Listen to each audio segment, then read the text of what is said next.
الحمد لله رب العالمين والصلاة والسلام على رسول الله وعلى آله وصحبه أجمعين. إذا فوتوا قد دفتر من دوية الوجيز في أصول الفقه للدكتور عبد الكريم الزيدان رحمه الله. دائما كقول لكم عن أصول الفقه كوالته ليس هرينا في إذا نجد أصول الفقه فينو ترتر أقوال الفقهاء ما فينو ونيرين المجتهدين ما كنا ندمودو. Aray honne jangiro usul fiqh ko fi on ko fi ya fama ko karama ko be yawtata ko fama honno be suutirta nyaawoje den fama kanyum kadi si tawi woni karam ko be yeddondiri ko honno wallindirta konguli mabbe din sennidira ko hombo buri jogade ko wiete kon al dalil hari en jangino al hukmu en inni al hukmu huwa khitabullah al mutaalliq bi af'al al mukallafina bil iqtida'i aw al takhyir aw al wada' جانغ لين كدي الأقسام الحكم حكم التكليفي وحكم الوضعي في واو جوجي دير ولا درس جدي خري جانغ الحكم حكم يعني نسيل تدي تكليفي التكليفي الوضعي الوضعي التكليفي أو نسيل تي جوي وهو الواجب إن الواجب الواجب إنه دين المندوب إنه دين المكروه إنه دين الحرام المباح وديدو إنته أحكام التكليفية إيدو دي دوتا ماو إيواو كروا دي دوتا كيوري بوبو دي دوتا كيوري فيتو دي دوتا كيوري داني دو دي دوتا كيوري فتا دو ɗiɗo ɗi wengama wo e neɗɗo makduri koko neɗɗo on wawi ɗiɗo ko ɗum waɗi si sa wata darade sari on inni on ko ya jooɗo a juula sa wata jooɗagol inni ko ya waalo saabu ɗum ɗo dewtatake hoore ma ko a tonta oɗo noon kañum alwadiyu oɗo ko ɗum jokki huwa sababu wa shartu wal mani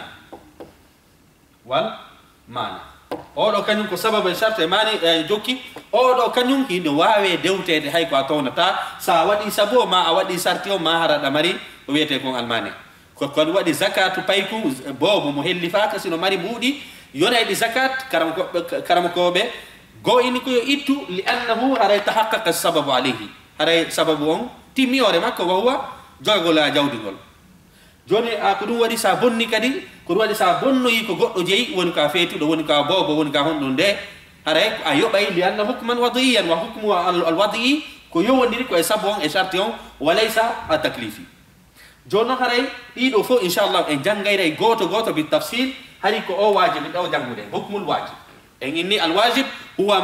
ma talaba alshari'u fi'lahu ala wajhi alluzum ko Allah subhanahu wa ta'ala yamirma ya wadu e hore o dewti hore ma woni ko ya wadu dum do e hore dole fa yusamma wajiba haray non dum non kanyum kadi inni yumdahu fa'iluhu wadu do wajibon hino mante e honnum kanyum kadi wa yusabu o yoboyte so wadali kanyum kadi yastahiqqu al-iqab yastahiqqu ko fiyon enan nen haray mo handi e lettede e inata pellet o nato e kayite لأن أرى إنكم مذهب كويتكم المعتزلة مذهب السنة أهل السنة والجماعة بأنكم يستحق العقاب مهندي لتد سألا نفعل لتي وسألا نفعل ترتكب أرى جوني لو كا هيل تتقول فيه واو جوجي ديرده درسو جمه إن كان كينو كان يمكن كويتكم الواجب واجبي نسلتا من حيث اعتبارات من حيث الأداء من حيث الأداء داري إن من حيث الأداء من حيث وقت من حيث وقت الأداء من حيث وقت الأداء في مسندتي ديدي إذا مريض هندم إذا مريض موسع وقت الموسع ما دو إنامو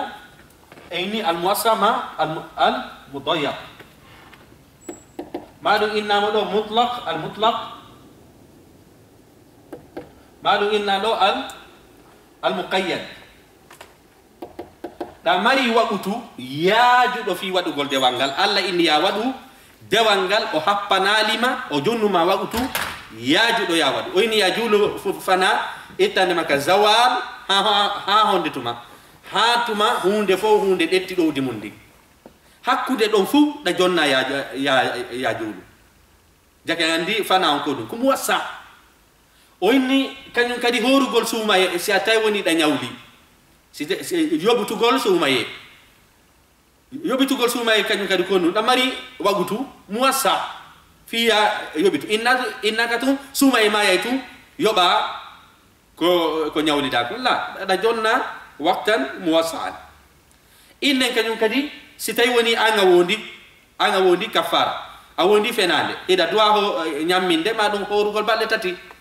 ɗen balɗe tati ɗon happaka innaka ko beeɗe wona alkamisa ko beeɗe wona bimbi nden ñande beeɗe wona bimbiti nden ñande ko naya maayu hara a waɗaɗi ɗe ɗon kañum kadi wagutu on ko ɗum ko muwassa. mudayyak non ko ɗum mudayyak ko innete waktu mudayyak fana hino sella kañum gaɗɗon si innama ɗo ko mina zawali ha kupi humbe heɓa ɗowdi makkum hakkunde ɗo jake andi ɗo hiɗa mari bidaya ɗo hiɗa mari nihaya hande kadi nayo ɗo feƴƴu haranga juulali fa yusamma mudayyak sabu si a hewti ɗo innen a juulali ettandema ɗo ari ha ɗo hande kadi o waɗuto hakkunde ɗo ko ɗum wonti ko mudayyak.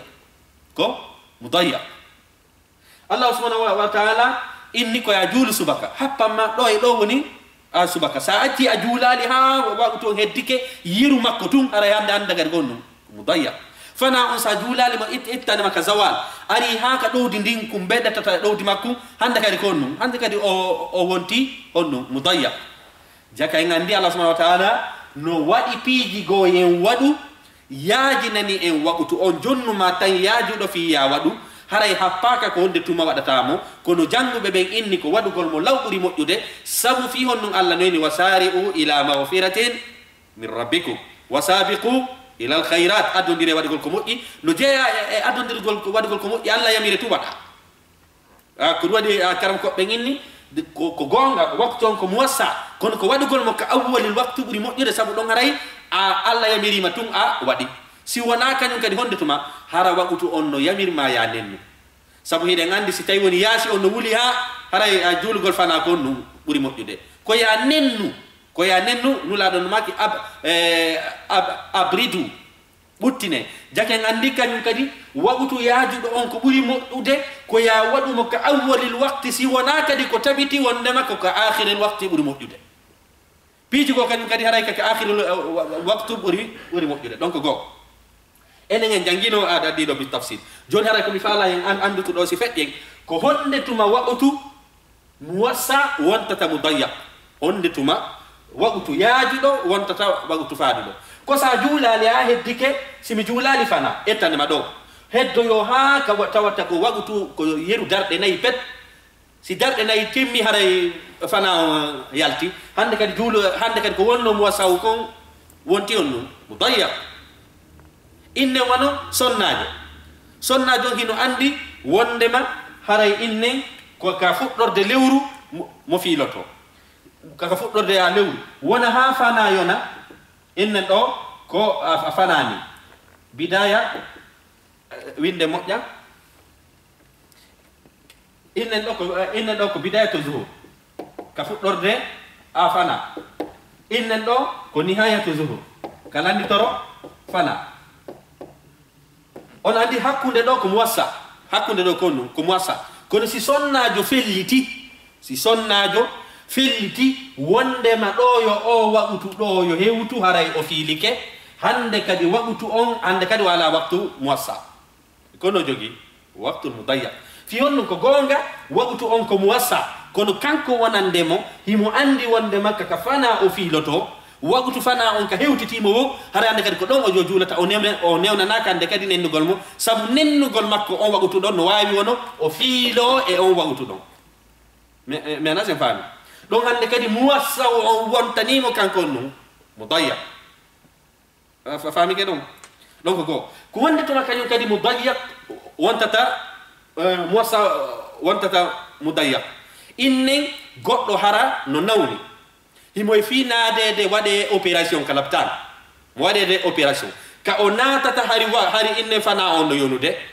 ndemo gayno ye operede haray alan sarafi di hande kadi ko gonga wagutu onno yaaji kono kanko wonande mo konno wagutu on faadi ko yo juulu so nata fi opération hande kadi kanko ala waqtu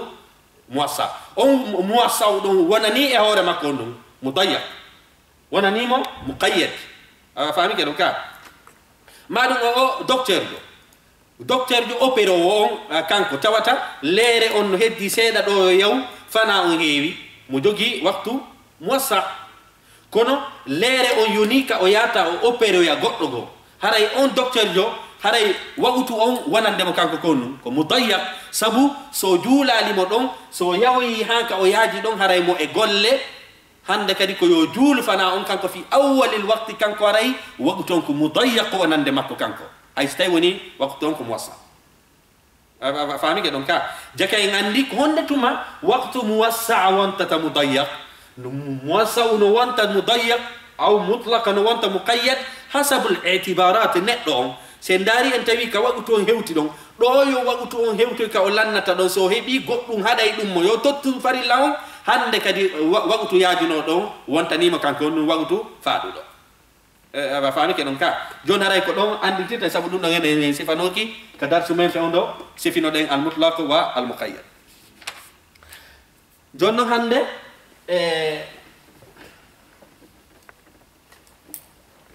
ene ni waqtu hino senda mi waqtul adai on ene ni himo sendita didi himo sendita jedu e no den al muwassa e al mudayya مادو امادو انامو المطلق المقيد دوك من حيث الاداء اما من حيث التقدير وعدم التقدير اذا مريد دوك التقدير وعدم التقدير حرك نو ابا hara wajibi on no eba ma wajibi on eba ka do ene gayni waqtu yajude ya angal wajibi do wajibi go hide mari hara Allah subhanahu wa ta'ala no ebbi ko jeli Allah subhanahu wa ta'ala no ebbi ko jeli inne wano wajibi si tawi woni inne Allah subhanahu wa ta'ala inni ya itu zakat ka gelodi mo happi ko jeli ka inne ka dum remuruji mo happi ko jeni si tay woni kaka kange mo happi ko jeni jaka en andi wajibi go hino wodi Allah subhanahu wa ta'ala no happi ko jelu wadata peji go no Allah subhanahu wa ta'ala happa ko jelu wadata ko wajibi ore ma ko no happa inne misal ka duma happi do inne wano ka zakat itu gola zakaton ino happa ka gelodi no happa ka budi no happa piji no fon happa ka zakat jaka yandi az-zakatu ko wajibun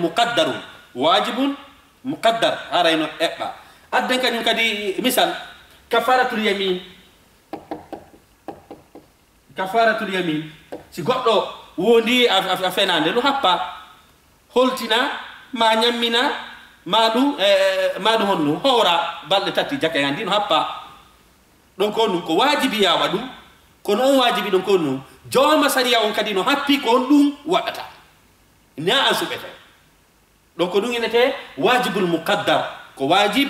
ya wadu ko muqaddar kanyum kadi no jonnon adde wajib ghairi muqaddar wajibi mo ka ena andi odo kono ni odo ko muqaddar jonnu den misal mudu amma wajib ghairi muqaddar inna do ghairi muqaddar أدن أوانون كفعل المعروف فعل المعروف ودقول كمودي الله سبحانه وتعالى نو يمرين كا يمراي مو يمرين كونو هابا ناما كونو او هابا ناما كونو ولو إنن إطعام إنن نيامينغول ويلادو هما كو واجبي اي جوغي بن كان واجبي كو واجبي كونو اسكي هما هابي كونو نيامينتا o happa mo happi ko buudi ko jonnataabe o happa ko inni ye walli to tampube be mi anda sen fami o inni kanyum kadi Allah subhanahu wa ta'ala inni muhidi yen wadu sadaka harana zakato wadde yewtude fi mudu on sadakaaji konko mo yetima do na paka kono ko wajibi yawa sira mari mo jaka ide mari wajibul muqaddar e wajib ghayr al muqaddar inni wano holtingol sonnaado holtingol askinuhunna min haythu sakantum min wujdikum haray ko dum woni hodine sonna den Allah no yetima ko ya samburu on ko yo wonuni armoire ji din di wonirani dande den de wonirani nyaameteji din di wonirani o happanama fi ko woni ko ya hodimmo inni ka hodda don si tawi woni ka hodda don dankino don ko ya hodimmo sifanu don suudu kala don ko ya wadu wajibi on fayore ma li anna askinuhunna kafilul amri wal amru tadullu ala al wujubi kon on wajibi don happaka dun non hande kadi ka urfu hotata ka urf ko anda ko est ce que ça hodini mo e ndiwdo suudu haray no wi e wonde ma hodini dengu ma kanga hodinal Allah subhanahu wa ta'ala kadini inni wonde ma waksuhun holtinebe holtigol be do kanyum kadi konnun hino yetima ko bazen ko kaftane ka ko la ko ya holtimbe hande kadi ko hombo non happata on holtingol do wa al urf amma wajibi on ka holtimbe li annahu wajibun ghayr muqaddar wajibun ghayr al muqaddar fami ka don kadi ka jake ngandi haray waqtu tottu gongol da mari muwassa da mari mudayyaq haray kadi da mari wajibi go huwa al muqaddar wa ghayr al muqaddar muqaddar on iwi yo ka dande ma sa wadi ko appako si innama awodi fenande innama ko nyammi miskin be sappo aye anyammi ni miskin inne marbe jawdi sappo haray anga wadali haray hande kadi sella fi onno sabu sariya onno happi konjelo e ko hombe ko yo taw hara be nyamminda ben ko sappo tawti kadi on nun tawti kadi hara ben tigiri ko fuqara e man asen fam joni jakayandi al wajib hida mari al muwassa wal mudayyaq wal wajib kadi hida mari muqaddar aw ghayr al muqaddar dun ko darti fi do jokketi den hande inshallah ko jangeten ko al wajib bin nazar ila ta'yin al matlub wa adam ta'yin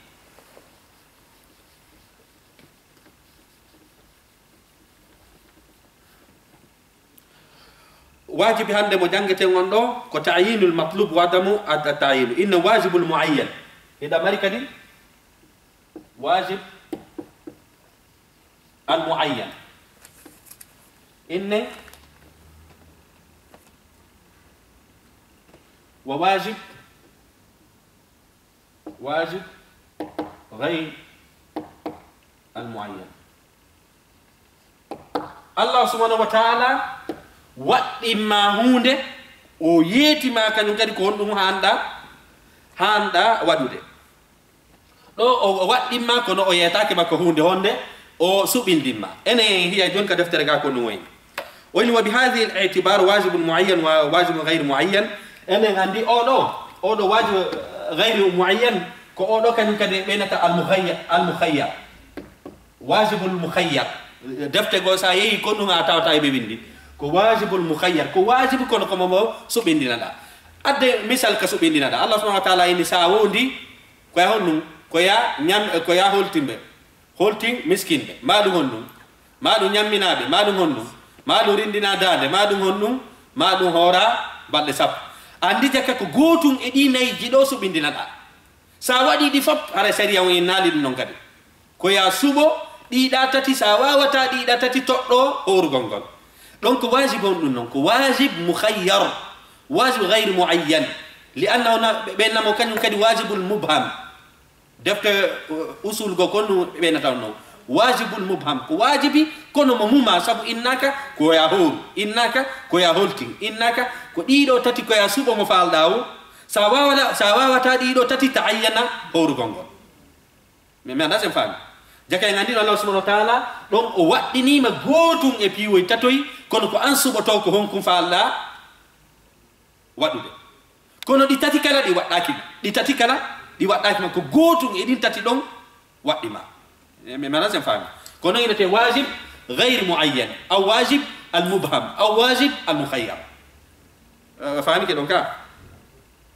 inna wandema wal wajib al muayyan jonno kombo woni odo wajib al muayyan وإن هو طلب الشارع بعينه هو ما طلبه الشارع بعينه كوكو جوما سريا دبر ما يا ودو تقني ما كان ينكدي كهدو هان داود من غير تخيير للمكلف بين أمور مختلفة هرا أسوب دينالي ما بيجي سيرتودي وان إنن كالصلاة جول كل فانا يالا سراكم من سبتو كدار دجلو كمين سبتو سيلان فانا مسالي غتما مسالي غتاكو كمين سبتو سيمي فيوتا قبلا ما ميرون كاي فيوتا قبلا كمين سبتو سيمي بورنتو على بودي كام بورنتو تونو دي لا سريا أنو ودي كويا فيوتو قبلا كويا ساليغو كويا ودو ركو كويا ودو سجود تندي ما فبنا جول دنا فيتا نون نكون نون واجب معين كواجبي واجب كدي الله نو يتيما نو تقديما الشارع عينا كهون هاندا ودو ده بشروطها وسننها وضوابطها أن نكون واجب المعين فاهمي كده كا hiden mari kanyum kadi wasiyam korka kanga nyum kadi sari an ko ni sari an ko ni ko ya horu si lewru suma ye ari wa huwa al fard wa huwa al wajib ko ya horu si lewru faman shahida minkum ash-shahra falyasubhu ko ya horu tawti kadi yeti ma horu ko ngol kadi ko suba ka fuddoto konto lan da kadi ka futuro ina ya hawte na min on mi fuddoto kala sara ma mi fuddoto jemma ma mi horira jemma ma mi horira dum do la dum non ko wajibun muayyanun dum don ash-shari'u qad ayyana hara joma sariya on happi dum non ko menete wajibun muayyan ورد المغصوب إذا كان قائما الرد ko dumani da kon ko ko jattu da ko goddo ara jattami on jattami portefeuille on ka jifa so fala ma artirde ko yoda boy portefeuille si mo jogi portefeuille an ko artirdo portefeuille an sari an inni lana wal wajib al muayyan si goddo jabila hunde si mo fala ma lan jonnutude ko no wani lan jontude si mo jogi ko dum be inni do idha kana qa'iman ko stay woni hunde de ngara no jungo makko si hunde de ngande kadi alay jongo makko hande kadi no men ima wajib muayyan me ya ila alqima kono si hunde den wujjala hunde hangasa mara hunde den inna anga joni tayra nga toggumum la dun non si minewna li matata sabu honnu sabu raddul maqsubi on non ko wajibul muayyan ko ya ada si tay woni hunde den de boni ralima a joni tay mo tigiri si tay wi kadi woni de bonali kono harande duytike dum kanyum kadi ko ya ar jonni talan yobi talan non al farqu bayna hakkundeji ya mamaji si tay woni koko kutayno mil anga jogi ticket on ha kuti 500 silam fala min nay jonni tan dum do hande kadi gayda do 500 mi anasen fani sabu raddul maqsubi wa huwa wajibun muayyan idha kana qa'iman si hunde den harano jungo jabudon afami ke ka wanono innirte no himbe jabirta ni leede himbe inna joni no jonba mi jabi do mi gayni ada darnude joni mi jonni toyte leedi go ko nete la raddul maqsubi huwa wajibun muayyan si oya jabali ko leedi makko den tigiro wettata bay leedi den hindi don me anasen fami ko si tay woni hara hunde den halkike mi wujjo ya dammol ngol mayi do hande kadi kaka qima mi hotata kono mi wujjo dammol kol kaari no jogi kol ko dambal kol tigiri jonni tatala limada li annahu wajibun muayyan fami ke donc والحكم هذا النوع عدم براءة الذمة إلا بفعله بعينه haray dum do iwataka daade meden ha wada dum tigiri korka kan awata yobitirde goddo ngosi wana a horu julde den awata wadde hay fuusi wana a julu ko jabuda jama on kon awata wadde hay fuusi wana a jonnu ton tigi idha kana haray ayn idha kanat al ayn qa'iman idha kana al ayn qa'iman si tay woni hunde ne arano e jumbo ma fami ke non ka wal wajib ghayr muayyan يعني أودو نوينة كدفت كدي واجب المبهم نوينة كدي واجب المخير هو ما طلب الشارع لا بعينه لكو سريع جوما سريع إني يا ودو كونو تقتنا كما هاي إفوي كونو إنته واجب غير معين أو مخير أو مبهم ولكن ضمن أمور معلومة كونو هري نون haray ko be wada hunde e din di subindina dalo anya ene andi Allah subhanahu wa ta'ala do wajibun ghairi muayyan o toddanaki ma hay e fuy kono ko be wada hunde en e konko jonno mado o inni wadu dun do gotol e dido kande kadi kan toddoto kono sa wadali di fu hare mari bakkat mawdo saba ci wajib sa wadi di fu sariya o yamiral madum kan ko ya subo ko do wadi dina kan ko Allah subhanahu wa ta'ala so inni subo di do nay anga wadi di nay kala ko ine ten anga wadali ko faala ko sabo inni ko subo ko be subo da li annahu wajibun ghayr muayyan wa yusamma mukhayyar wa yusamma mubham wal wajib ghayr muayyan huwa ma talaba ash-shari'u la bi'aynihi do sariya on joma sariya on dabirima ya wadu hunde den kono o toddanaki mako honnu walakin dumina umurun ma'luma walil mukallafi an yakhtara wahidan minha li adai hadha al-wajib hare wonde ma helli faado on do ko betum o subo gotum e konko Allah subhanahu wa ta'ala inni jonni mo din don piiji ko be o subo gotum e dino fi o tottu wajibi Allah subhanahu wa ta'ala inni duma wonde maka kafaratu yamin ko ya holtin ma ko ya nyammin ma ko ya riddindande ma ko ya horu balde tati jonnon duido nayi dido nayi gotum e dido no farlima kono kan suboto ko hunku farlima sa wadi di fo sariya on yamirani sa wadal hay goto heda mari bakkat sabanga wadali wajib fami ke doka kun nete wajib mubham aw mukhayyar aw غير معين والواجب انه وقد يكون هذا الواجب واحدا من اثنين نواوي ونهر واجبي انكو بيجي دي سوبيندينا دايا ودو غوتو وللمكلف ان يختار احدهما هل فادون نهاني يوسب غوتو ادين دون ديدي كما في قوله تعالى وان الله داري دوني في اسر الحرب انغا ببنكا غريدي حتى اذا اسكنتموهم فشدوا الوثاق فاما منا بعد واما فداء كودي دودي كو بيسو بودا اواتا ود منو فداء واما منا اما akudori moddoda e mabbe akkitabe madum ittinabe mbudi madum ittinabe mbudi ittinabe fida jaga ngandido Allah subhanahu wa ta'ala do kondu ko wajib غير معين ko wajib mubham limadha sabu do haray do ko be o subo imma man wa imma fida kono so hawtiti didi kala Allah yabirani mo dunno sa wadali didi kala a ci wajib fami ke do ka fal imamu harayno wadi imamon an yamunna ala al asra hore juldo be duma juldo be no wadi ko dum woni yo moddo e nangabe ka gereji ben wa kitabe o liberabe aw yufadihim bighayrihim ma dum o wada hande ko fewndi ko ne te ko change duma changement de prisonnier julbe nanga ben e hefe be wonbe jungo heferbe ben jonnita jonni inne wonde ma heferbe ben jonnita julbe nanga ben enen kadi jonniten heferbe nanga ben kono imamu wata gollir do didi kala kaya falaw an yakhtara goto e dido وقد يكون الواجب غير معين واحد من ثلاثه امور ويدو دو ko jelu musubindina ko didi yo subo goto wonde non ko tati wonde ko tati o subo goto kaya nanen ko didi o subo goto وقد يكون الواجب غير معينا واحدا من ثلاثه امور ومثل كفاره اليمين ككفاره اليمين هذا ko piji jelu ya jonna da ya subo ko piji tati wona piji didi سبو الله سبحانه وتعالى كن دالي لا يؤاخذكم الله باللغو في أيمانكم ولكن يؤاخذكم بما أقدتم الأيمان فكفارة إطعام 10 مساكين من أوسط ما تطعمون أهليكم ونيقو أو كويني 10 مساكين من أوسط ما تطعمون أو كسوتهم أو تحرير رقبة أو لو بمعنى هم بمعنى الاختيار وإني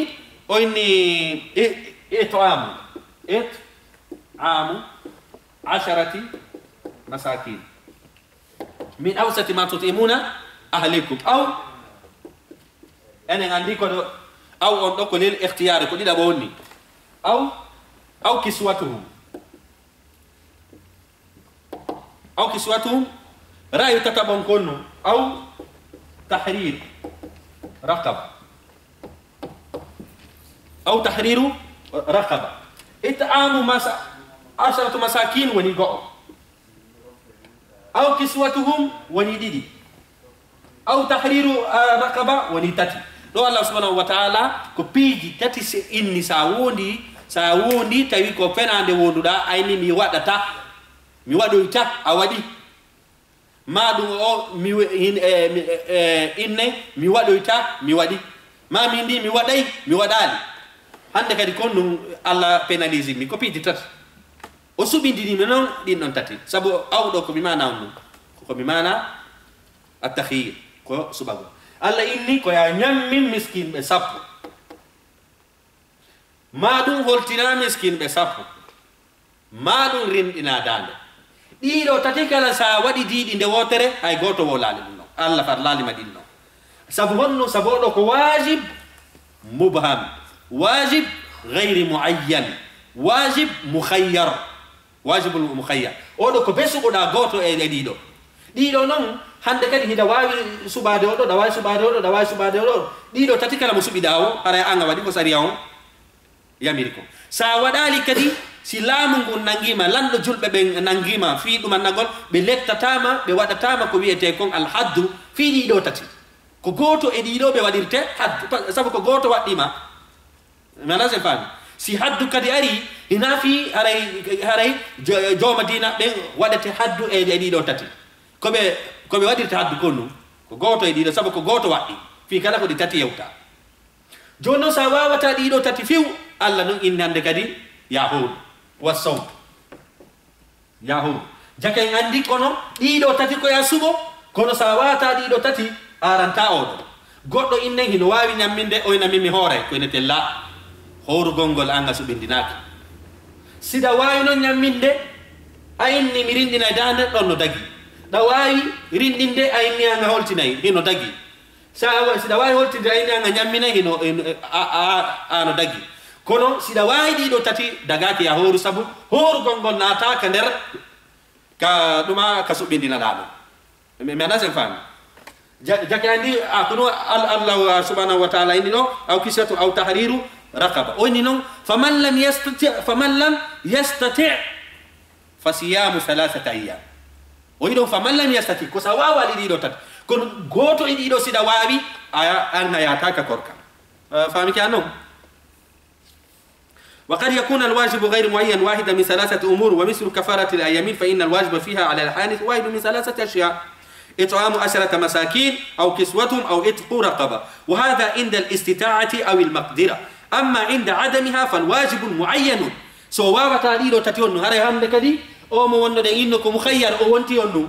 واجب معين وهو صيام 3 أيام هاري كو ورغول بالde tati do kadi sartiyon balde tati den karama ko be goyini ko e jokkondir sabu hara ibnu mas'ud ka tafsir makko ka firgol o do aya mu inni 3 ayyamin mutatabi'at jangu be benno inni wonde ma haray ko sahabajo wadi risarhu haray dum no muqaddamun eko hedditi ben uradi karama ko be gonno ini ko balde tati karama ko be go ini la aya on ko ini ko balde tati o ko mutlaq fa tabqa mutlaqan jangu be go ini la tafsir ibnu mas'ud wadi mo muqayyad ko wadi senato ka defte e yi wobbe no ini ko beede jokkondira wobbe no ini hayse de jokkondiral innu be balde tati den de jokkondirta be dalilul qur'an be atti don innu be de jokkondira be ni ko gonga al-qur'an ko balde tati ko tafsiru sahabi on kanyum kadi muqaddamun be ni ko de jokkondir وسمى البعض هذا الواجب بالواجب المخير او دو كدي نتي واجب المخير وبه go inni modunno لان فيه تخييرا للمكلف سبو هره هل فادو نسبندنا ودو غول دو تاتي فيو ناتر دوما واجب غير معين جونن ene andi do jaka al wajibu ida mari wajibul muayyan wajib ko Allah subhanahu wa ta'ala hara ko wajibi o yeti ma kadi ko watta fana yalan sara o inni ko darde nay futuro o inni ko darde tati subaka o inni ko darde didi dun non ko wonu ko wajibi Allah inni ko wajibi o yeti ma kadi ko jeli o inni ma kadi ko ya salli ko o inni ma kadi ko ya fewtu qibla o inni ma kadi ko ya wadu ruku dun non fokko ko wajib muayyan o inni sida mari moy ko ya yow hajjoya non ko non wajib muayyan jonnon wajibi jigo hino tom Allah inni ko ya wadu kono o jonnuma ya subo o inni wonde ma walli to tampube ben kono happanali ma ko hondum jonnatabe o inni duma wondema ittu sadaka o innali ko dole ke ittata ko tonci ittata ka ko on o en tout cas wadi ko moddi donc wajib غير معين فامي ke donc جون الواجب بالنظر الى دائما هاري ko wonde nge jangude do ko taksim الواجب sabu wajibi on hino mari itibarat ji cobbi buy cobbi be ya cobbi sobbudu be wajibi on hino senditi wajibi on ka tottugol hunde nen no senditi didi kaka alla jonnuma tan yaajudo saa yaajudo e ka alla jonnuma saa rabbidudo ka happugol don kan no senditi adidi wajibi happado e wajibi mu happaka jonnon wajibi ka toddagol da wari wajibi toddado da wari wajibi mo toddaka joni heden anatude e bangal go kanyum kadi ka wajibi on sendita don famade ka jonnon akon woni wajib alwajib bin nazar ila almutalab bihi doko alwajib bin nazar ila almutalab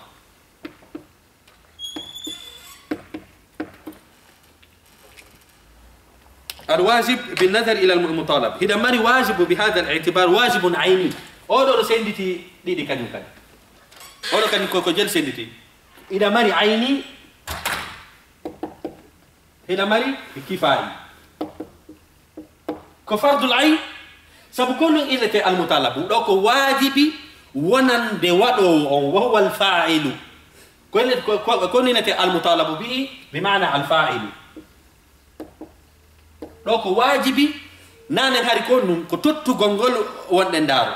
hilti den no ngana ndar de honno ebbu gongol nane iwden non kadi ka toddagol kanyum ka jonno ko nu wonde haalde fi wajibi on do wajibi ona do wolade do ko wondo e wadude on wondo e wadude al mutalabu bihi dabbirado wadu gongol on wa huwa al fa'il faami ke don ka الواجب بهذا الاعتبار واجب عيني وواجب الكفاية وإني لو فالواجب العيني هو ما توجه به الطلب اللازم إلى كل مكلف كوكا الله سبحانه وتعالى دبيري هل فادو به هل فادو يوان فيسمى فرض عين أو واجب عيني كوني أنت واجب العيني جولو إن مثل الصلاة مثل الزكاة julde nden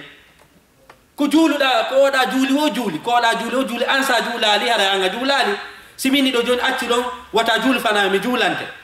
simi mi juuloy hara ko nafila mi juuli kono dabbira don do limada ko en innu li anna on wajibu don ko far on don ko ayni wal aynu hara no ko no dewta e kala mukallaf daiman tay hebbiti sinama mukallaf ko fana do ko mo wajibi hani dewta de ori mum pay ko yaltori do feetu do yaltori do sonnajo ennen feetuɗo yaltoriɗo mo helli faka yaltoriɗo faɗɗaɗo yaltoriɗo ɗaniɗo yaltoriɗo ɗo ko ɗum daiman so inni almukallaf hara komo saria on dewti on hoore muɗum wajibi mo dewti on hoore muɗum joni noon enen andi jaka haray wajibul ayni sinnama fardu ayn haray ko ɗum faala en yetade haray on wajibi ɗon komo kala alla dabbiri yo wadu wona yo goto wadu wadana fu mukalla no yamira so nati tun kayna dum al mukallaf haray mukalla ko yo wadu kala ko Allah subhanahu wa ta'ala bewti hore mede indi mukalla e mon yo wadu sabudo ko num dabbira de ko peji didi ka wajibul ayni ko peji didi ada dabbira de gollangal ko e ngal wada tawata kadi hara ko mukalla e men wadigal mi mana sen fani oɗo kañum gollal ngal koyo waɗe waɗu ɗo wo innaka ko be mo kala waɗa sarti oɗo yowɗo ko num kono ko gotuɗi sirti oɗo Allah yamiri yo gollal ngal waɗe e mo kala yo waɗum kala oɗo no Allah subhanahu wa ta'ala innu yo gollal ngal waɗe o yetaki en ko mbo waɗata ngal ko non ine fefa wajibul al-kifaya وإني أي هو ما طلب الشارع حصوله من كل واحد من المكلفين كوكو جوما سريع هو الله سبحانه وتعالى دبير ندو هل فادو يو ودو هوند دين فلا يكفي فيه قيام البعض دون البعض هر يونتاي وبه ودو هر وبه ودالي في انه لانه فرض عيني هري كنت نطقنا مكلا فلا تبرأ ذمة المكلف منه إلا بأدائه هري نون اتتاك إدان دي هل فاق تنكي أنتك هل فاق سيهم من جولي أن نفوس جولي فنا أن جولا لنون إتالي فنا أنك دانما كبيتو جولا في أنه سابتبو تقول فنا أنكونو كو واجب عيني سيفو إتي زكاة أنهي دماري بودي أي تاري زكاة سيفو إتي زكاة هاي سي قد إني ميتا نيما ستاي وني كالكلا خجاود ماني كو إلتن لا لأنه فرضو عيني مي أنا سنفان إلي إني واجب العيني الله كو بيجي دي أدا بيرين كو هو نن يودي وادي مكالا كدي اللي فا بينفو ودنا ومن ثم يأسم تاركه ويلحق العقاب مؤتي هري كدوني هري أتو دو ودو غل واجب العين هري نمري بكاتو وهري كنيون كدي همهندي إلته ولا يغني عنه قيام غيره به هري كدوني يونتامو يغطو ودامون يونتامو سيفو جولي أنغا جولالي غطو واتاما جولان سابنون كفار كواجب العين ما لازم فهم والمنظور إليه من هذا الواجب هذا ينكو كندارته أو واجب له الفعل نفسه والفاعل نفسه ويدو الفعل نفسه والفاعل الله سبحانه وتعالى كواجب العين وكونو ونار قل لدي ودو غلو ويني قل لنقل كيو ودو مكالا كدي ودو بيفو كدي كيو ودو دو non kanyum enen hiya joddo ko gollangal tun Allah ini yongal wade o inni o lali wado ngal wa mithlu as-salati was-siyami korka wal wafa'i bil uqudi sifuhunni adi annahunna li adi ayna hare jama'u min hunna li langadi la hunnu gol adi konu ko wajibun ayni hare yajibu ala kulli mukallaf في أنه واجب العين وعيتا كل ذي حق حقه جن تقول مكلا حق يجموني سيفو جن تي بينغول مني حق يجموني أنا جن تاري بينغما أين جن جماعة جن تنيلا بايسون نابغو جن ناما مينغو هارا بينغو عن جوني هبوريتو سبودون دون ودا كم مموت جانو في أنه بيتنا جبل قدو بين جوني باي من إتني ودا هارا ودا كذي هبوري كوينة الله سيفرد العيني هارا يمدوا هم داد fardo wano inne si goddo mai ka rolugol be nano men ittani nene makko men ittani onno men ittani hoggo goda ko nen makko je bibbe be hay son jonnal parce que ko nene ko inne ko men sendiri ko suudu ko ene te onno non daga ki fiu sabu fi onno sabu biddo on hendagol gebal makko ngal konno ko wajibul aini alla no toddi ko telo e bata mo do hebude dun tegiri si fiinede makko heɓi ɗum ɗon ittali wondema on wajibi waɗɗiɗo ɗon e senduba ɓen ɗum ɗon ittitan son ittani nen makko honɗum nde so hettani geɓal makko ngal yawma alqiyamati onon on daroɗoyto e makko limada li annahu wajibun ayni famige ɗon ka walwajibu ala alkifai joni noon heɗen yahande ɗiɗa bon e kifayi والواجب على الكفاية دفت قوينا الكفاية قد قوينا الكفاية هو ما طلب الشارع حصوله من جماعة المكلفين دو كوكو سريا اون جوما سريا الله سبحانه وتعالى يميري اين ودو غولانغال نو ودو دو يوناني هديتي بي سورو يقول مايدو ko julbe be fo inna so goddo may ayo surro yalla kono si ay goto kadi yahari fo hebi bakkatu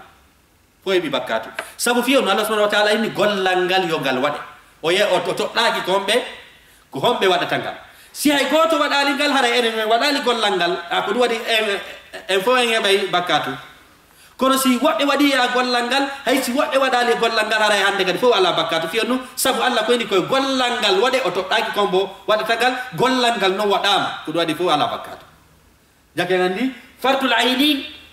ko be mo kala wada kala no wadale haray ko no mari bakkatu hay fo wadi fardul kifai la sabu fardul kifai Allah subhanahu wa ta'ala ko dabbiren do huwal fi'l ka fardul ayni non ko do dabbiren ko huwal fi'l wal fa'il mi mala se fam كنوا وين هو ما طلب الشارع حصوله من جماعة المكلفين لا من كل فرد منهم كنوا أودا برالي مكلا يوان لأن المقصود الشارع حصوله في الجماعة سبحان الله جيد سريع أنكو دا بري جماعة كويبه ودوهون دين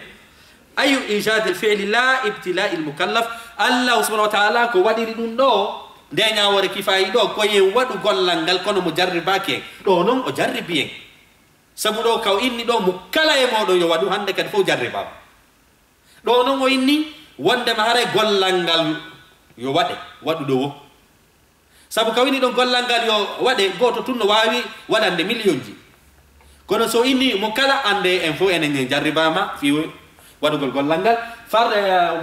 wajibul aini haray ko piti didi fa yutlabu fihi al-fi'l wal fa'il amma wajibul kifai aw al-kifaya fa yutlabu fihi al-fi'l غير الفاعل kono wayni do fa idha fa'alahu al-ba'd saqata al-fardu 'an al-baqin si wobbe wadi hande kadi haray wobbe haray ko dum hunde nay iwi hore fop لأن فعل البعض يقوم مقام فعل البعض الآخر ودغول وبه go haray wada haray itti hunde nay hore wobbe go فكان التارك بهذا الاعتبار فاعلا دوم ودا لي gollangal Allah haray sariya on considerimo sariya on dettirimo waso wadi goddo maya furi o walo jama go yahsuru yamo hay mo yahali suru gongol no way waso yeyi sabu ala bakatu sabu si be yahali suru mo hanno bi bakatu dennabo si dumannike ko betu fo yahada dennabo la si julbe go yehi wadane no hay be yahali ben hande kadi sari on consideri wonde mare be sabu don ko dabba ko gollangal wona waddo ngal mi malazem fam jombere ko don naturi sadaka ko don naturi jihadi ko don naturi si wobbe yehi sakkike fiita aybe be natu ka leydi men haba ene julbe be hande kadi be yahali ben hande kadi ala bakatu sabu ben don udiyolde ne kono si ben do yahano kala mo yahali hande kadi wonda ka leydi don hanno en no mari bakatu men azem fam fa idha lam yakun bihi ahadun si hay goto daranaki ko yete wajibul ayni kon athima jami' al qadirin wo be ben fop hale hande kadi no mari bakatu jaka ngandi do si tawi woni hara wawbe gollangal ben innen duma wano innen wano nawnare den natiri do ni kamen fe do ni kala wawdo nyawdugol si wobbe docteur be wawbe nyawdude ben fu si wobbe no nyawdude nawnube ben haray ko dum woni nyaawore den dewta ka yore wobbe kono si ay goto dewta ka kala wawdo docteur kala wawdo nyawdude den nawnare do on haray no mari bakatu parce que biati on fardul kifaya ko be ba'du wada fiyo tasqutu ala al-akharin sitaytu woni hay goto wadalde athima al-jami' فالطلب في هذا الواجب هريكو دابا يو واجب دو منصب على ايجاد الفعل هريكو ودغول غولانغال لا على فاعل معين دو تداكا كو همبو ودا تانغال اما في واجب العين واجب العين فالمقصود به تحصيل الفعل ولكن من كل مكلف هريكو دون دي سيرتي واجب العين كو دابا كو غولانغال e fo yo wadi wajibul kifai non ko ngada ba ko gollangal wade ko to daka kombo wadata ngal ko wayni wa min al amsilati al wajib al kifai madan de non misal fi wajib al kifai al jihad wan jihad yonni si wobbe yehi kono do non konde tuma ko si tawi woni hara enen mabbe enen fotta woni pire kono si tawi woni be ara woni kaledi men haray waddi ke fop mo rewbe bobo fop yo immo darto fi dandugo leydi mundi wal qada nyaawgol kanyum kadi jangugol ko honno nyaawirte ka justice gi julbe ben jangugol ko honno nyaawirte si julbe ben fo a jangali dum non athimal jami fop e bi bakkat kono sen hebi jangube go uddande den yonde don hande kadi kala hande kadi ara julbe ben fo jogaaki bakkat wal ifta jangugol hawawa jabagol lande si enen do fop inne wado guinée ko woni belgique ko fop si jodike hara alamo lando to den fi masala dina hara enen arbe belgique do be fo yede mari bakkat kono wano no woliri non hande no Bruxelles hino mari be landotoda Liège no wodi be landotoda dum hande kadi be jangali be ha hewti on niveau don ara be ala bakato hande kadi sabu wobbe uti den do yolde ko dum inete fardu al kifaya kono si ay goto wadano ara asimal jami ara fo no marno bakka wattafaqu fi din famu gol kanyum kadi kadina ko yewtu den do joni wa ada'u shahada tottugol duma seede ya gangal si tawi woni hara mi goddum wadi tawdiya mi ka juldo toñete ma juldo ka dumannete tawata julbe go hino wawi seedi tanagol mo julbe go no wawi seedi tanagol on don hare hande kadi seedi tagol angol on ko fardu al kifaya islam falam seedi ta kono si hay goto hi ali si wona mi tawata si mi seedi takitum haqqe makko on o hendota ko hande kadi seedi tanagol lan ko non seedi tagol angol ko non fardul aid hande kadi ko bemi dumanno sina dum ngaray mi bakka wal amru bil ma'ruf yamir gol ko moddi hada ko boni julbe ben fo si yamirali ko moddi hadi ko boni en fop en hebi bakka sabara ko fardu aid ara ko farilla todda do e mo kala kono se inni wonde makari e kari ko an halfina do fi sahi do ko hawra ya duman hande kadi on don are ben kipube don ko ben don kipatangal gollal don hande kadi beeda hande kadi wadda kinu sabara wonti fardu al kifaya wa ijadu sinaati wal hiraf wadu gol ko dum woni ejinji kanu e metteji si julbe ben fo jogaki ejinji jogaki mette ara en fo de mari bakkar saw fioni sabu hande kadi den mette don hande kadi ko heferbe ben nulanten be arabe wadane di golleji do dum no kare en fo en bi abakkat kono si wobbe meden ari jangi gawoti tawi ben don hino jangi den golle don hande kadi be yahali jangu gol ben fo ala bakkatu sabu wobbe go uddani en de yolle no sabu gollal ngal wadi menaje en faamu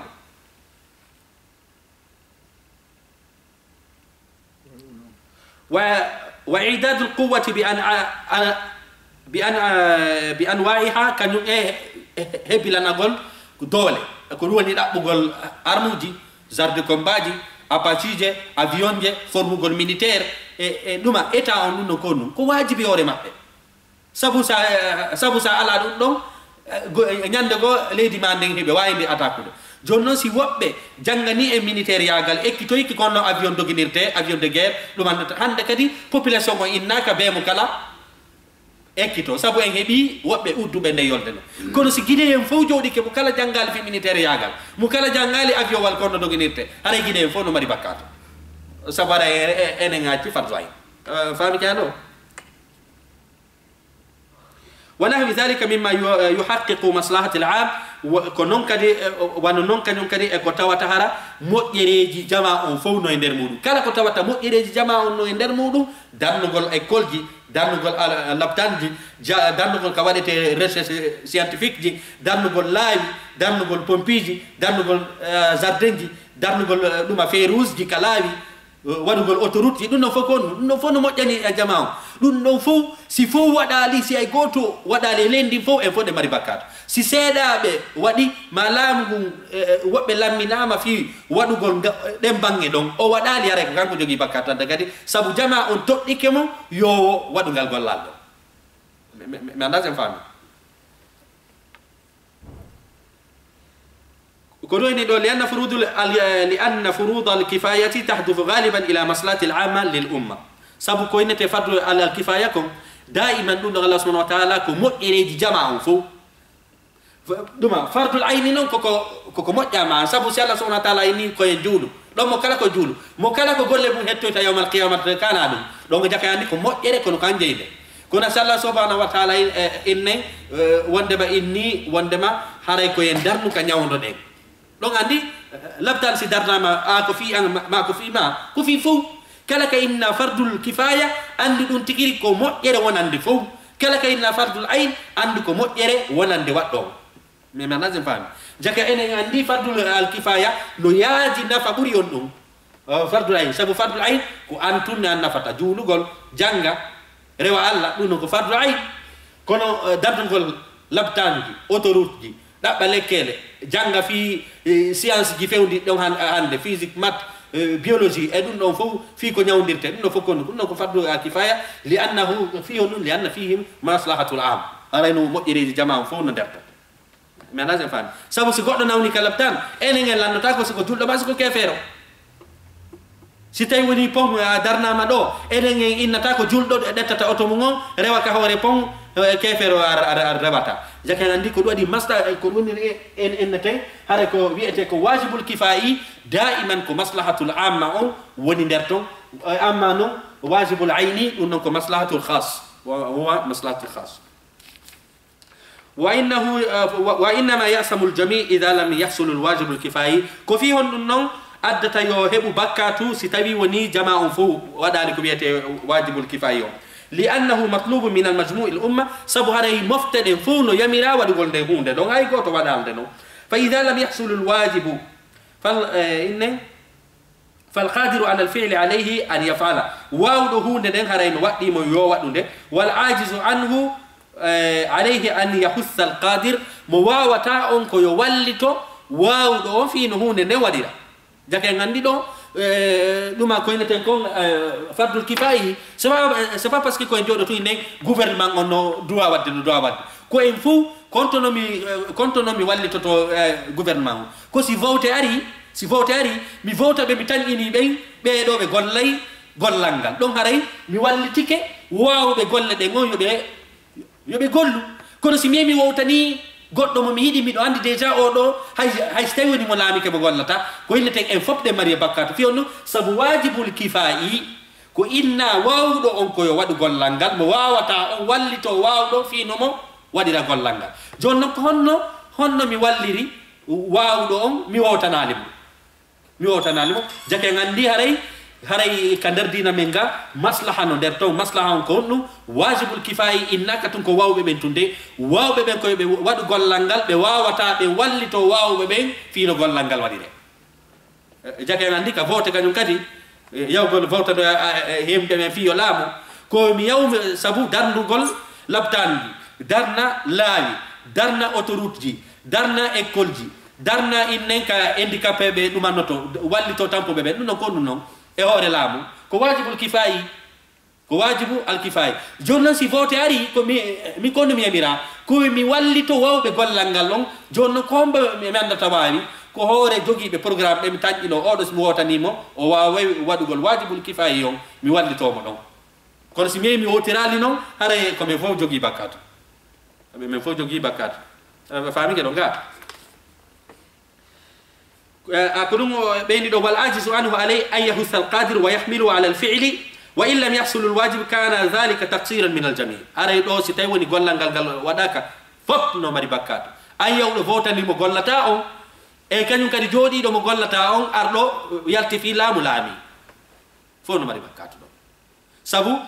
an wota no yi mo gollata on kanyum kadi yalti fi laamu no andi gayrata donc no fo no mari bakatu do من القادر لأنه لم يفعله سبوا دون كن كدي أو ولا لقول لعنقال كدون أدي أو ودو بكا يهيب بكاتو ومن العاجز هراي مواوتا أنون كن كدي ودالي يركواي كون يي ووتاني مقولتا جاكا عندي هراي مسألة هنا هراي مسألة هنا دوماني لأنه لم يحمل القادر على فعله ويسوع عليه هراي مواوتا أو ودو قول لعنقال كدي نمري بكاتو سبوا هراي أو ولتاكي ودو قول لعنقال أم في نو وديرا في نومو ودي رجل لانغ قال إمام الشافعي في فرض الكفاية إمام الشافعي إنك فرض الكفاية ولو ضيعوه معا خفت ألا يخرج واحد منهم مطيق فيه المعاصي وعندما سيبه كدوة سيبه هايكي كوني فرض الكفاية واو دوم واو تاو sabu mo wata on kanyum kadi ko yo wallito wawdo no gollangal wadira si ben non dido mo kala wadali be foppe be mari bakkato hande koy der dum do wonde wotay be ben ala e wotande gaynay be ben ko fi leñol wotirten e arabe laamu ben kanyum kadi sari jodi ke gollata hande kadi fo no mari bakkato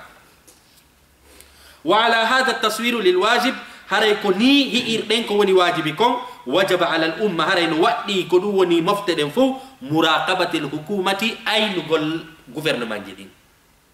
sabu enen ni usul fiqh no mema ay cedde den fo وحملها على القيام بالواجبات الكفائية هذا جماعة فونو هاني مفتد فونو هاني جل من فونو هاني جوجو درده في le gouvernement ماجي أو pousse gouvernement ماجي أو ودا pression كوين نتكون pression دنيا به إما كمانيفستاسيون دي ما إني كفوت ما كنا ندمو فينو بيقولنا أنا عندي دو ساري أنكون إني فينو بيودي داونو فينو بيقولنا إن هذا في نما في قطنغو أو تحية أسباب اللازمة لأدائها ما دون كدوني ودا كدوني هاي سبب وجي فينو فرض الكفاية أو يبيرا لأن الحكومة سبب هاي كدوني لامي بين نائبة عن الأمة في تحقيق مصالح العامة سبب هاي كبيرو هكنا يسو فيكو نفت جماعكم كلام بين جماعهم كلام بين هكنا يسو فيكو نفت جماعكم سيبين نون بني هاي كفوبني ko wadi sariyam do inni laama be ben ko be jogondir fi no be dunira laami ben no be gollira والقادر على القيام بأعمال الفروضة الكفائية فإذا قصرت في ذلك أثمت أمة كلها بما فيه السلطة التنفيذية ونحن إن تنون السلطة التنفيذية جون نكون إن السلطة التنفيذية هذا لام ولا هاي لام دي فيون دي دو laamuji woduɗi ɗi kanna fof ko ɓe heɓon toɓɓe tati ina mari koynete a sulta التشريعية ina mari a sulta التنفيذية ina mari kadi إن الحكومة كل إنك أسلطة تشريعية لو كلامو سينكي بالواجب دين أنا نوكا سريع ميدن قط سينكتا كوبيجوك كسريع جديد لو سينكي بإن البرلمان جوتو بسينكا الواجب دين كوبيجوك إنك سلطة تشريعية هندك دينو executive ودا بسريعه كوبيجوك إنك سلطة تنفيذية بيدو ودا يودي سريع جديد بيدو أبليكاونو سريع جديد كمينو إنته سلطة تشريعية وسلطة تنفيذية جون سيتاي وني فرد وداكا بيدو فو نماري بكاتو فب نماري بكاتو سبب بيدو سينكا وني أسرياو أنا كا دينا مم بيدو بسينكتا بأري وني ببانجينا نجمع أو نياو جدًا كفيجو بيدو نم أبليكا إنه وانو زيسي سون كونو كو سلطة تنفيذية زيسي سون كانو كونو كو executive كون دوما كونو نون لامو بنون هنو جودي hande kadi ko beedo sinkata luwaji di beedo applica di beedo happa zisi son inna par exemple be sinka luwa wujjudo wo ko yoware donc ko sintugol luwa on beedo hande kadi si goddo wujji beedo ndara si tay woni nguy ka kan tabiti makko ka tabita si tabiti am makko be inna haray luwa on ko yo applique ko yoware o do gouvernement hande kadi applica loi mo ɓeeɗo ñiiɓinion yewre makko mo ɓeeɗo sinki on mais lazim fam laamuji ɗi fof ko ni ɗi woni fonctionnement la mari sultatu tasriya wa sultatu tanfisia waɗaɓe sariyaji ɗi ɓen e gollirtira ɓe a sariyaji ɗi hande noon enen ka leydi men kon ɗum sulta tasriya no woodi sariyaji leydi men ne a yahi tawa sariyaji ɗi fof no waali ko ɗo woni ala e fonctionnude appliqué ɓe saabu ɗuma inde wonde haray a ko ɗo wonde corruption on ko ɗo dogata juge ɓe ɓen jonne mbuuɗi ɓe salo ñaawde no haniri no on handi ko ɓen ɗon dowa applique loi wonde kadi ɓeɗo sinca ñaawore nde ɓeɗo applique nde ɓeɗo yaha yaltinoya on tigi sabu fiyanu justice on ini ko yo soke duuɓi sappo ministre jogono laabi ɗo ministre jogono ka nder gouvernement ɗo on no yaha yaltinoya o yaka nder kaso andi ɗon sultatu tashri'iyya ɓen ɗo waɗi golle maɓɓe ɗen sultatu tanfisia waɗi golle maɓɓe ɗen kono gouvernement waɗali gouvernement jonno fiyo leydi yaaru yeeso ko ɓe ɗiɗo gabi tanji tati ɗi fof ɗiya tawata saria on hara enen ko saria allah on ɗo justice on kañum kadi wona ñiiɓowo rewre saria on gouvernement on kañum kadi jokka ko justice on ñaali ko kaleyɗe portugal kañum kadi fi kala ko yefere ɓe ɗiɗo tati kala no woodi sikkeɓe a loi ji ɗin ɓen e appliquer be loi ji men gouvernement jogaki droit ministre de jogaki droit chef de l'état jogaki droit bonnutugol ko be do sinti kon ma do ko be do nyaay ko ko du wadi dido gabitanji tati woni kaka sharia woni kaka fi aduna lamu jadna di fo ko ni woni e fonctionner jaka ande duma usul fiqh do hina fi yara ko fi dinatu hajjante de jallete ko ko no derga akudum duma moyni do وإني ووندما الأمة لعدم حمل الحكومة على تحية ما تقام به الفروض الكفاية وإني بيدو بي أبليكاي بي الواجبين دو بيدو كانوا كانوا دوا والدتا دي غوفرنمان اون في نو بني بنيرا سارياو كونو سيتاوي وني بيدو ديجا لامغون باسي بيدو فوكو دوما فوتانتي بيدو بي فوتانتي بيدو كانوا كانوا كو زيسيسيون جودي زيسيسيون كانوا sinkata alwa koko be do sinki kon existe son kanu nyawata jonnon ene jonno be do ko be wallito be do hara be nunda ka be woni do be nunda والحكومة لعدم قيامها بالواجب الكفائي وقد يصير واجب كفائيا واجبا عينيا هذا نو وند واجب الكفائي نو وانت واجب العين كوندتما إن يوغل جانغا في باتمان دارنوغل انجينير ياغا دون نوكو فرض الكفايه انك بجول بي فوب دارنا كونو جانغا كونو تودي دارنيرته كونو سي اي غوتو جانغو يالي هاray fo hebi bakkato sabu en hebali uddowo nde yolde jonnon ko honde tuma fardu kifaya wontata duma fardu ayn ara e nokure jannugol ma jamaa on ko fardu on ko fardul al kifaya inne wano hande wano no mi wodiri do ni lies do landa gollam fi mas'alaji ada dina dun ko fardu kifaya wore sabu si bi jabaki godon wawi noddude Bruxelles ben tigri jabo ko be nder Belgique do fu si tawi woni jabo to do lande ala si wona min hande kadi hara wonti on dum fardu ay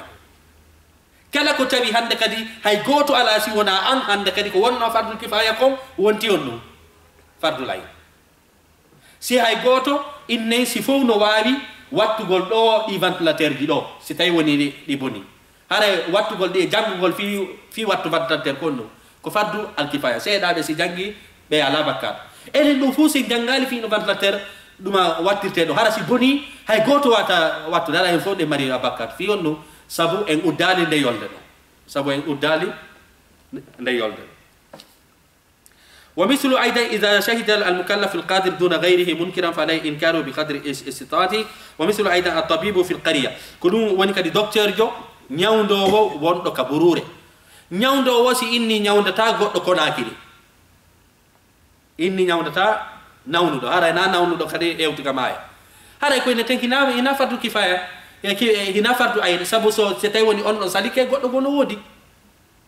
goddo go no wodi kono si goddo yeyi fuutari ka der fuutari der docteur du goto harano der ton be adana wa nawdo wayna nyawda tam nyawdugol makko on don kanko ko fardu ay sabu so nyawdali mo nyawdo mo gola si goddo kadi wadi accident adama hara himo duma an koma wala e haldo wala duma docteur be ko wadata kamen inna so addali mudi tel me nyawda tam dum no na ko ani few sabu nyawdugol mo on lere don konno fardu ay sabu on leere don mo en danger neddo on mo en danger sabu docteur jo wo ala don fewdo don tigri si wana an hadde kadi don nyawdugol mo don ko wajibi haray a jaka kara bindingol do haray en gayni wajibi on no wayi wono ayni no wayi wono kifai wono no jangirden do ni wajibul ayni ko golle den wo e waddo wo alla yamiri kifai on ko gollal ngal tum yetaki ma kombo wadata wajibi on kino sendita kanyum kadi be ka adai no sendita wonde makko muwassa yaajudo kanyum e faadudo no sendita kanyum kadi ka happado e mo happata no sendita kanyum kadi ayni e